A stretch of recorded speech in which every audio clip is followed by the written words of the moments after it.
All right. Hi, Randall. Hey, Anthony.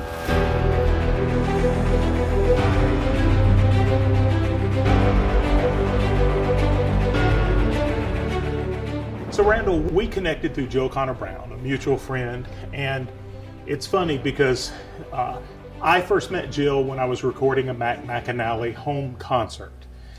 Some friends had asked me to do that, so it was one of those kind of favor things. And at the end of the taping and everything, this lady approaches me with a plate of food, and Jill had said, You've been working all night, and I know you didn't get anything to eat. So she brought me a helping plate of food, and was so thoughtful.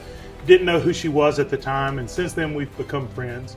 And then that project that we did, she shared with you, Yeah. and so not intimidating at all. Here's a Hollywood director looking at this, but by doing an act of kindness with filming that, and Jill connecting with me with her act of kindness, now we have made connections, little act of kindnesses where you're not expecting anything out of it. You're bringing someone a plate of food and you're making a connection to lead us into areas that we didn't even anticipate going, and meeting new people. I know in your life you had a meeting about whether or not Mel Gibson was going to accept the role for Braveheart, and that meeting, that conversation led to you becoming a director. I know that's a very convoluted question, but you've had a lot of those intersections in your life. I think it feels like it's a convoluted question because it's so mysterious and hard to get at. And in the end, I think we never understand it. I will say God's plan is better than my plan. I could have never foreseen the consequences. And that's part of what faith is about. I realized the other day I pray in the mornings and I pray in the evenings, and I will generally pray throughout the day, but more taking moments to be grateful for food and friends. But when I'm really reflecting, I will tend to try to think about what was important. And it always strikes me that I seldom know what's important. During a summer internship I had between college and the year I spent in seminary, I worked at a Methodist church in Winston-Salem, North Carolina. And the pastor of that church was a man named Ernest Fitzgerald. He was an amazing guy.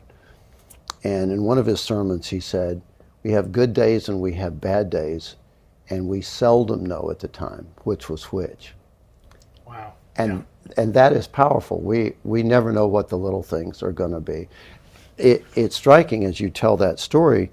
Jill sent me the footage of the Mac McAnally thing, and my impression was, holy mackerel, this is incredible. This must have cost a fortune. And she went, "That's this local guy, and he's a genius." And that's Jill's your best press agent, by the way. It sounds like and Jill is great. New York Times best-selling author, sweet potato queen, just a wonderful person. It's hard not to succeed when you have somebody like that rooting for you.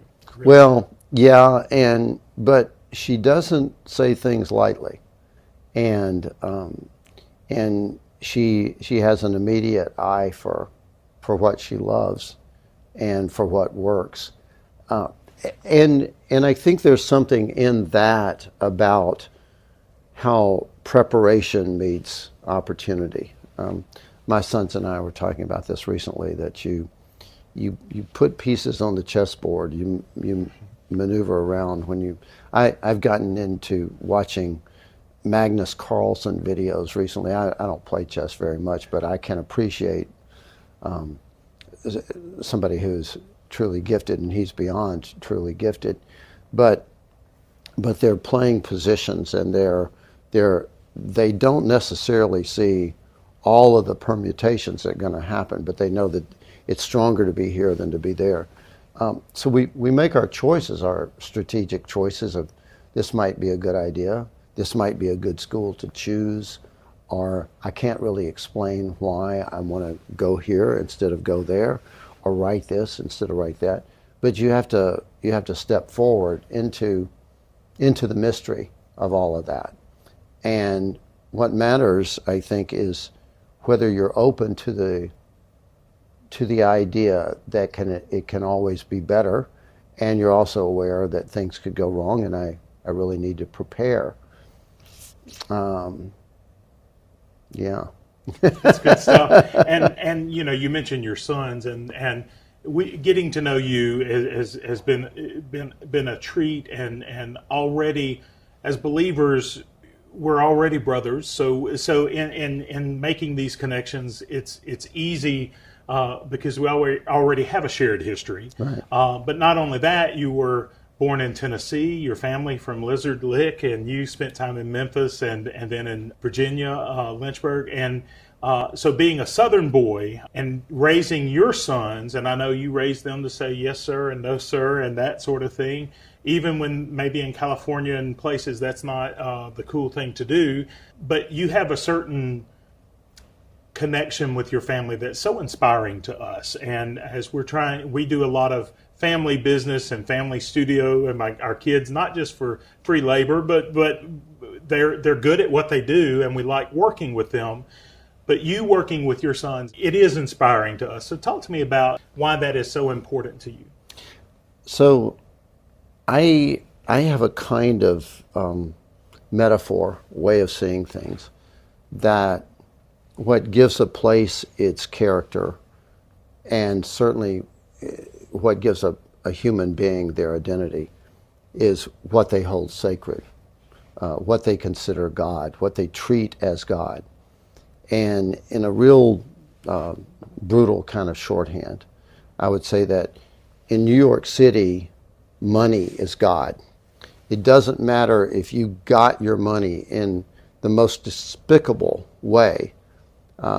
You're Jeffrey Epstein or someone, but you have a ton of money, then you're treated as special, because money is God. You're treated as closest to God. In Los Angeles, it's celebrity is God.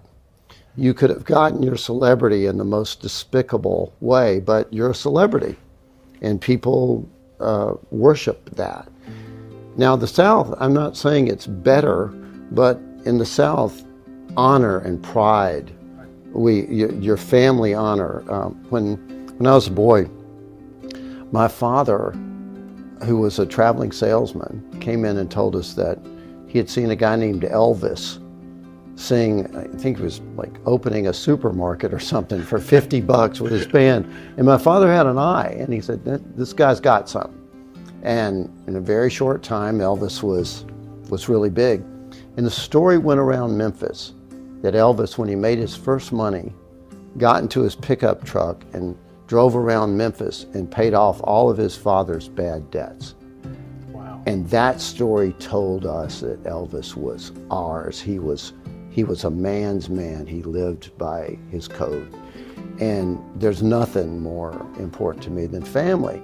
And it's not just me giving to them, it's I draw from them. Absolutely. There are people who tell me as it is, and then there's no substitute for that.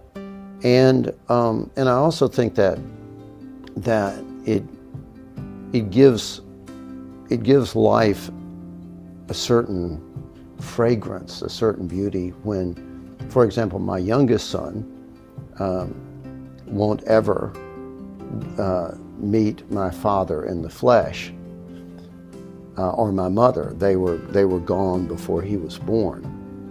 He will know them through the stories that we tell him. He'll know them through his brothers, and that was true with my father and his father, and my grandfathers were both gone before I was born, but I got to know them because of those stories that they shared with me, and they remain tangible in my life.